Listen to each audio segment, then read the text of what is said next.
government has invested close to $6.4 billion to build 58,000 new and upgraded long-term care beds. This is the largest building kind of its history in Canada. From communities big to small, urban and rural, we're bringing care closer to home, and that's including here in Barrie. So today I'm pleased to announce that we are breaking ground on the brand new, the Village of Innis Landing Barrie Long-Term Care Home.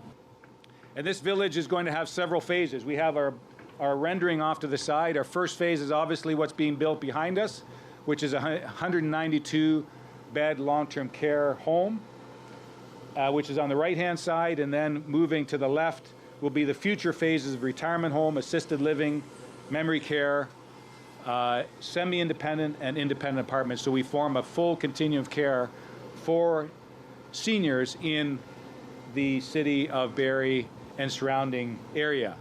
Part of that hub is also a living classroom, and we're so pleased to have our friends, Sonia from Georgian College. Georgian is creating a living classroom in partnership with us, so we'll be training the future healthcare workers of long-term care and the broader health system in this location, so they can actually learn in the environment they're ultimately going to be working in. So we're super proud about that partnership. That the City of Barrie took a position to support this project very early on. And City Council, Councillor Morales is here. He's our Ward 9 councillor, and I had the opportunity to speak with the Schlegel family and try to figure out a path that moved it forward. And the way that we did that was through a special provision the province of Ontario brought forward, at that time called a CHIA, now under the municipal zoning order, that allowed us to get the city completely out of the way when it came to approvals, and instead expedite it with the provincial government. And that's exactly what's happened here. So sometimes we want to be the ones jumping in and looking at every piece of it, but sometimes we just need to step back and let the private sector work with those who are responsible for long-term care and for seniors in Ontario. And that was our role in this. There you go. I think I mentioned a shovel for that. Okay, ready? 3, 2, 1. Woo! Okay.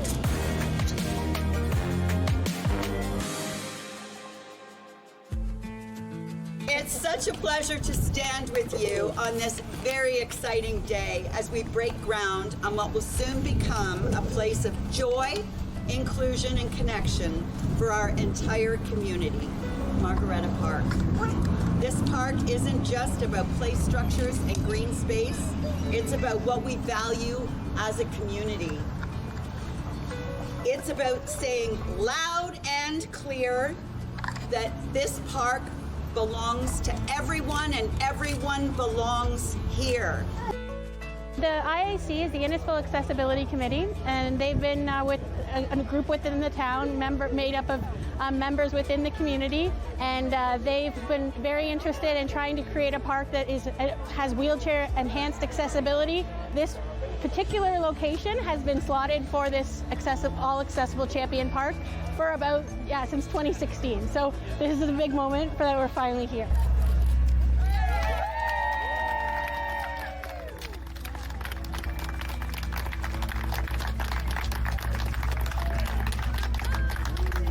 I have to admit, I didn't realize the need was so great as it is. And when you come out and do something like this and the whole community turns out, I just met a mother and has 2 sons who lives very near here, 2 autistic children, and they couldn't believe it when they just heard this morning that this was going to be an all-inclusive park, and they are absolutely thrilled beyond belief. Margaretta was a wonderful, valued member of the IAC committee, and she played a big role in making sure that this happened, and unfortunately she passed away, and she's not here to celebrate this with us in person, but we're sure she's here with us somewhere, and so this is a big moment, and as well for the committee as a whole.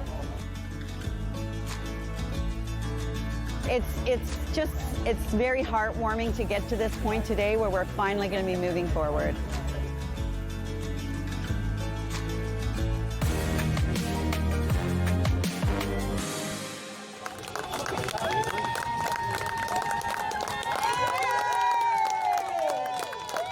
the swim was great today. You know, I woke up this morning and had a little bit of nerves, but once I got down to the beach and had the support of our residents from Chartwell Allendale Station and my team and the community of Barrie, all of my nerves relaxed and it felt really great. It's been a goal of mine to raise money and awareness for Chartwell Wish of a Lifetime. And back in February, one of our residents was telling me that when she turned 60, she swam across Kempenfelt Bay. She's now 90 and gave me this idea to swim across Kempenfelt Bay to raise money and awareness for Chartwell Wish of a Lifetime. Chartwell Wish of a Lifetime is committed to making dreams come true for any Canadian senior. We've had 5 residents at Chartwell Allendale Station have wishes come true, and I've seen firsthand their faces light up when these dreams come true.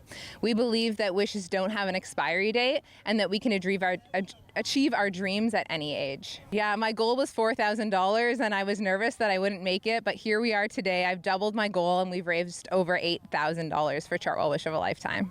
I was a swimmer as an adolescent and a teenager. You know, once upon a time I was a lifeguard. I haven't swam in quite some time, but my resident Joan inspired me to get back in the pool. We have a pool at Chartwell Allendale Station and we have seniors that swim every day. So that was my inspiration to start training back in March to accomplish this goal. Since the announcement of the swim, I've just been surrounded by so much encouragement and support from the seniors at our retirement home, their families, our team, the community of Barrie, and all of Chartwell. And having a turnout like this today on the beach to watch me swim in makes me feel speechless, and I'm just so grateful for all of the support along my journey and today on swim day. I just want to present this to you in recognition of Kyla Krosick. Anybody else have a problem with it? For Wish of a Lifetime, as a federal member of Parliament for Barrie South Innisfil, I'd like to recognize your brave swim across Kempenfelt Bay in support of Chartwell Wish of a Lifetime. Your goal to help raise funds for Canadian seniors to fulfill their lifetime dreams inspires hope and reminds us that it's never too late to pursue meaningful moments. So congratulations, Kyla.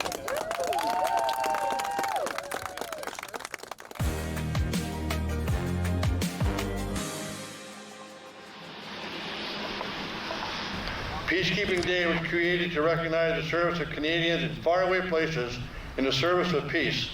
Since 1947, members of Canada's Armed Forces and Diplomatic Services have served on peacekeeping missions around the world. We send troops overseas to help other countries in need, to try and stop warring factions from, killing each other, basically, and the civilian population. And so we have a thing called United Nations Peacekeeping Association that we have now, but in the military we send troops over there with the Blue Beret, mostly the Blue Beret, to basically stop them from fighting each other. August 9th was the single biggest loss of Canadian peacekeepers. On August 9th, 1974, we had a Buffalo aircraft with the UN markings landing in Damascus, and on the way down they got shot down by 3 Syrian missiles. They said they mistook it for an Israeli fighter.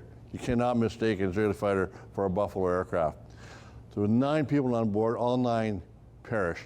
2 of them were from the Angus area, Mr. Cravo and Mr. Stringer. And so every August 9th, which is Peacekeepers Day across Canada, it's like November 11th, we commemorate, we celebrate them at Peacekeepers Park in Angus.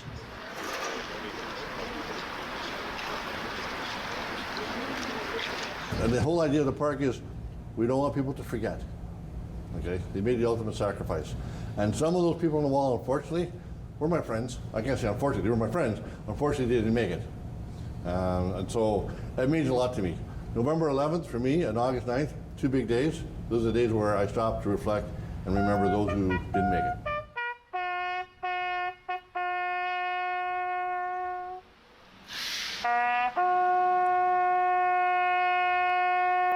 Canada is a peace-seeking nation, so we want to keep the peace, and that's all we do.